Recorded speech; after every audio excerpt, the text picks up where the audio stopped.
Hello everyone, Assalamu alaikum. I am Shanta Islam. This is my new blog লাভবার চ্যানেলে আপনাদের স্বাগতম। আমি একটা রেসিপি শেয়ার করব। আমি আজকে দিচ্ছি গরুর কালো ভুনার রেসিপি। আসলে ফার্স্ট টাইম থেকে আমি এটা একটু শেয়ার করতে পারিনি। আমি এখানে গরুর মাংসগুলো আদা বাটা, রসুন বাটা, জিরা বাটা, ধনিয়া বাটা, হলুদ গুঁড়ো, মরিচ গুঁড়ো, লবণ পরিমাণ মতো দিয়ে দারচিনি, এলাচ, লং, তেজপাতা দিয়ে মেখে বসিয়ে দিয়েছি।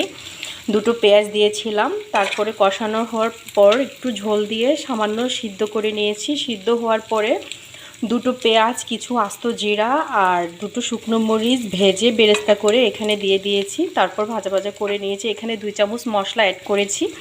আমি 10টা মশলা দিয়ে একটা মশলা অ্যাড করে ভেজে নিয়েছি। গোলমরিচ, দারচিনি, এলাচ, লং, তেজপাতা, শুকনো মরিচ, সরিষা এই জিনিসগুলো দিয়ে ভেজে একটা মশলা গুঁড়ো করে নিয়েছি। গুঁড়ো করার পর এখানে 2 চামচ অ্যাড করে নিয়েছি। তো কেমন হলো জানাবেন আমার কালো ভুনা। আসসালামু আলাইকুম, সবাই ভালো থাকবে।